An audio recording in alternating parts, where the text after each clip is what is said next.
Les luzernes, elles ont une très bonne qualité quand on les exploite tous les 30 jours, c'est-à-dire avant la floraison. Quand on reste au stade bourgeon et qu'on commence à peine à voir les premières fleurs. Donc ça, c'est leur stade optimal de qualité, pas forcément de rendement, mais pour de la qualité. Par contre, si on exploite une luzerne tous les 30 jours, à ce stade-là, on va perdre beaucoup en pérennité sur ces luzernes. Parce que la luzerne, elle va stocker des réserves dans ses racines à la floraison. Ces réserves dans les racines vont lui permettre de passer l'hiver pendant qu'elle dort, pendant qu'elle est en dormance. Donc, si on veut une luzerne où on veut que de la qualité, on exploite tous les 30 jours. Et dans ce cas-là, on va avoir une très faible pérennité. Par contre, si on veut une pérennité allongée, il faut qu'on prévoie de laisser fleurir la luzerne au moins une fois dans l'année. Donc ça nécessite de faire une gestion particulière des rythmes de fauche, où il faut en général on fait 3 fauches sur une luzerne. Donc on peut estimer qu'on fait 2 fauches avec un cycle à 30 jours, et on fait une fauche avec un cycle à 50, où la luzerne aura eu le temps de fleurir. Une gestion mixte du système de fauche.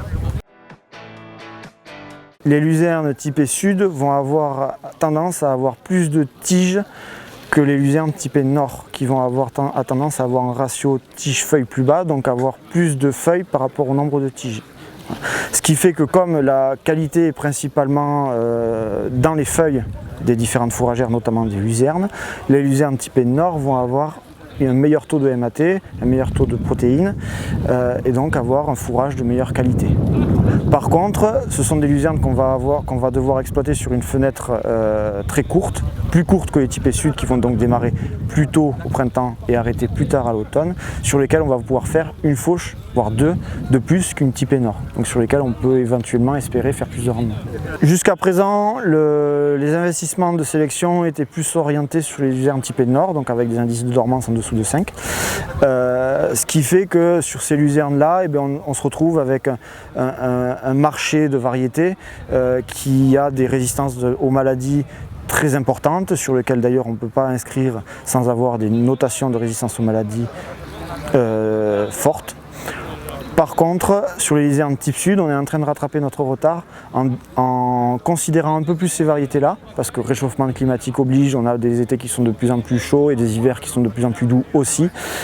Donc du coup, on met un peu plus d'investissement sur les autres variétés typées sud, sur lesquelles maintenant on arrive à avoir des qualités qui se rapprochent des typées nord.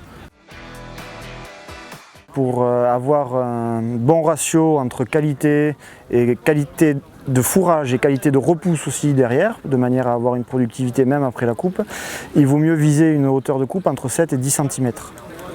De cette manière-là, la base de la luzerne va être préservée et on va avoir des tiges des jeunes tiges qui vont être saines, qui vont repartir tout de suite. L'autre avantage de couper à cette hauteur-là, c'est aussi de faire un chaume sur lequel le fourrage va être posé, et de cette manière-là, l'aération par le dessous du fourrage va pouvoir être améliorée. On n'aura pas de remontée par capillarité d'humidité du sol qui va réhumidifier le fourrage.